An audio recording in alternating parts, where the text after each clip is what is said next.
Right now on Denver 7 News at 6 a.m. More snow and rain is here, but all this wet weather isn't necessarily improving our fire conditions. I'm Denver 7's KRISTIAN Lopez. Why wildfire experts are calling all of this recent rain and snow a double-edged sword. Speaking of wet, if the Cherry Creek bike path is part of your commute, you may want to rethink your ride when the trail will be flooded for the annual flush. And overcoming threats and cheap shots from the Blues. It was Nichushkin, lost it. Nazem Kadri scores! It's a hat trick for Kadri. Nazem Kadri's huge night secures a Game 4 win. I'll take all the punches I can, convert on the power play. That one hurt him. Yeah, he did not back down. The Avs are a win away from advancing. We'll get to that in just a second. First, we do have some breaking news this morning of a police shooting along I-70. This happened east of Denver near the town of Watkins, and we know the suspect is in critical condition. This is a look at the scene right now. Investigators with the Adams County Sheriff's Office have not released much information about this, but they are asking people to avoid that area. So let's get to traffic expert Jason Luber with ways around it. Yeah, I'll show you exactly where we're talking about. This is going to be over there on eastbound I-70. This is at the exit at Air Park. It's usually where I-70 gets closed if we have really bad weather out by Lyman or out towards Kansas. This is the closure point. So let me take you on the map and show you exactly where we're talking about. So here's Metro Denver. This is going to be east of E470, and here is Air Park right here. That's where that closure is. There's a little road, Highway 36. It might also be called Colfax at that point, going right past the scene, which is about right here, all the way to the little town of Watkins, and then you take that little spur by the gas station to I-70, and then you get going again. So that's the way to get around this closure that will be in place for some time. The rest of the drive doesn't look too bad for us here this morning. Do have this one crash over at Iliff and Parker that might slow you down a little bit, and there is still a little bit of activity coming off of the ramp from I-70 westbound over there at Wadsworth, but that shouldn't slow you down by any means at all. Take a look at the drive up into the high country, and you can see that we have east and westbound I-70 still closed down here between the Eisenhower Johnson Tunnel and Silverthorne for the conditions, as you can see here, Lisa. So plenty of snow for them to clear off of I-70. That is perfect camping weather for this weekend, isn't it? Wow, it is still snowing in the mountains. We are going to see things warm up and dry out west and here in town, but today is going to be chilly and soggy. In Denver, we're about 20 degrees below normal today with highs in the mid to upper 50s. Lots of sunshine, though, tomorrow, and things are really going to start to dry out in the high country starting tomorrow. We're in for a big warm up, too. Here within the next couple of days, those temperatures are really going to rise, but right now, heavier rain showers falling across parts of southern and southeastern Colorado. It's going to be a pretty good soaker there within the next 12 to 18 hours. And we have some heavier snow falling in through the central and southern Front Range mountains. So we'll pick up upwards of around 8 inches there and through the Sangre de Cristos. Take a look at our warm up today. What little of a warm up it is. We'll be at about 50 degrees by 11 o'clock and then mid 50s for highs this afternoon. So it's a pretty chilly afternoon. Denver right around 55. Boulder, same thing. 40s for the foothills. Now coming up, again, it starts to get a lot warmer tomorrow. We'll have details on that, plus your Memorial Day forecast on the Super 7 Day.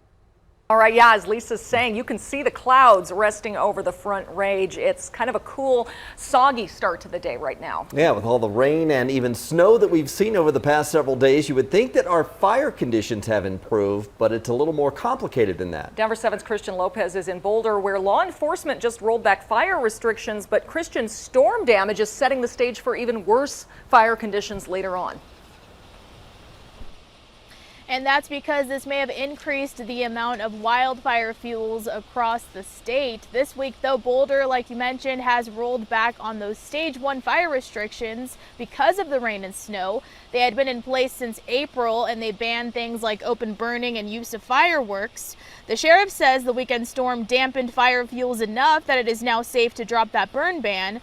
And even though that weekend storm brought us much needed moisture, wildfire experts told the Denver Post that the precipitation tends to be a, quote, double-edged sword, since it also likely increased the number of dead trees, branches, leaves, and other plants. And once those dry, they could fuel wildfires quickly. Damaged trees could also cause downed power lines. So since we may be seeing some more wildfire fuels across the state, it's important that cities and counties clean up those trees quickly and responsibly. Live in Boulder this morning, I'm KRISTIAN Lopez, Denver 7. All right, KRISTIAN, thank you. And we know a lot of people are still recovering from the weekend snow. If you have limbs and branches you're trying to get rid of, we have a list of drop-off locations at around the Denver Metro on thedenverchannel.com. Rules are different for each city. Excel's outage map shows there are still nearly 1,000 Coloradans without power this morning. Yesterday, the utility told us new outages, though, were not related to the weekend storm. We visited Lakewood's Applewood neighborhood, where some people told us they were in the dark for more than 2 days. They shared a generator with one another to keep food from spoiling. My husband and I were just talking about maybe we do need to look into having an actual generator hooked up professionally to our home in case this does happen again. We do have some good news about 2 wildfires burning in our state. Firefighters say the Sims fire near Montrose in western Colorado is now fully contained, 100% contained there. It burned more than 300 acres, though, and destroyed 1 home. U.S. Forest officials said over the weekend a prescribed burn near Ouray might have started the fire. Also near Pagosa Springs, the PLUMTAW fire is 51% contained. It's burned more than 700 acres, but firefighters don't think they'll have it fully contained until July. The cause is under investigation. So cities are starting to decide whether they'll have their 4th of July fireworks this year with our increased fire risk. Today, Broomfield is expected to approve a permit for its fireworks display from Broomfield County Commons. Firefighters will help prepare the fallout area below the fireworks to minimize the danger. The plane that crashed in Broomfield Sunday was in the air for less than a minute before it hit a tree. That's according to the NTSB. The crash happened just feet away from homes in the Anthem Ranch subdivision. Witnesses heard engine issues right before the plane went down. The 2 people killed in the crash were both certified private pilots. Well, you're taking a live look along the Cherry Creek Trail this morning. This path will look a lot different later this morning. Denver 7's Veronica ACOSTA joins us with a preview of the annual Cherry Creek Flush, which is kind of a necessary mess. It is, and that Cherry Creek bike path, you just saw it there. It looks pretty normal right now, but it will look completely different by the end of the day, and that's because of its flush day, meaning the path will be flooded later on. So this does happen every single year. It's the day officials release more water from the Cherry Creek Dam to test the operation of those outlet gates. The flush itself, it does start at 9 this morning, and then it goes all the way up until 1 in the afternoon. This area won't flood right away. It does take about 6 hours for that water to reach the Champa Street Bridge downtown. And here's why this is important. You see it in that video there. If you walk or you bike to work and you use that Cherry Creek bike path to get there, that path could be flooded and in turn could be a little bit dangerous between 11 this morning and 9 tonight. Now, something to keep in mind, the water will fluctuate, so even if it looks okay when you get on the path, there could be another surge coming while you're on it, and that is something to keep in mind. It's exactly why officials are recommending you just stay off of it, at least for the rest of today. In the newsroom, I'm Veronica ACOSTA, Denver 7. All right, thank you, Veronica. Well, the Avs are a game away from advancing in the playoffs once again, and you couldn't have scripted it any better for Nazem Kadri. Yeah, those threats he is facing for unintentionally hitting and knocking out a Blues goalie Saturday haven't really seemed to faze him. Check it out. Kadri ended up with a hat trick, scoring 3 goals. 2 Blues players also lost their cool at one point and hit Naz in the back. Both got penalties. Wow. Again, none of this fazed him. The Avs won the game I keep messing this up. They won game 4, 6-3. After the game, Kadri did talk about those threats. Unfortunately, I've been dealing with that for a long time. You know, that's sad to say, but that's just the fact of the matter. I'm getting good at just putting it in the rearview mirror. It's a big deal. I try to act like it's not, and just keep moving forward. So. And game 5 is back at Ball Arena tomorrow night. Puck drops at 6 p.m. The Avs now lead the series 3-1.